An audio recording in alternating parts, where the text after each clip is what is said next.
ஆலயங்களுக்கு செல்லுகிற பொழுது தூய்மையான உடையை அணிய வேண்டும் அப்படின்னு சாஸ்திரத்தில் சொல்லியிருக்கு. ஒருத்தர் உடுத்தின்ற ஆடையை இன்னொருத்தர் உடுத்தக்கூடாது அப்படின்னு ஆயுர்வேதம் சொல்கிறது. அதுக்கு அடுத்தது என்ன சொல்லியிருக்காங்கன்னா, ஆடம்பரமான ஆடையை உடுத்தி வரக்கூடாது.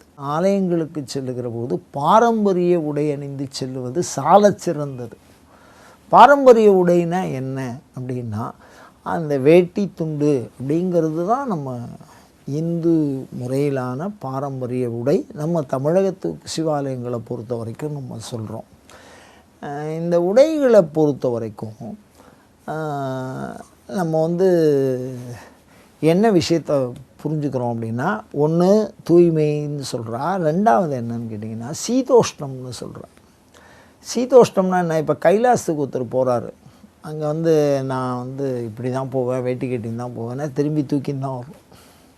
ஏன்னா காரணம் என்னென்னா அங்கே அவ்வளோ பனி. அப்போ அந்த உடை சார்ந்த விஷயம் எதில் இருக்குது அப்படின்னா சீதோஷ்ணம் சார்ந்தும் அமைகிறது. இந்தந்த காலத்துக்கு இந்தந்த உடை அணியுங்கள், பனி காலத்தில் இறுக்கமான உடையை அணியுங்கள் அப்படின்னு சொல்லியிருக்கா.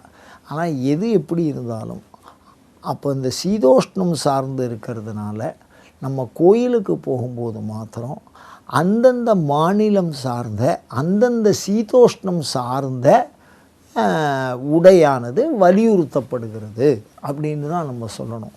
அந்த வகையில் நம்ம வேஷ்டி துண்டு ஆண்களுக்கு மிகவும் மிகவும் சால சிறந்தது. பெண்களுக்கு அந்த சேலை சொல்லியிருக்கா. அவள் தான் அந்த வகையில் போனால் அது மிகவும் நன்றாக இருக்கும் என்பதாக சாத்திரங்கள் பரிந்துரை செய்கிறது.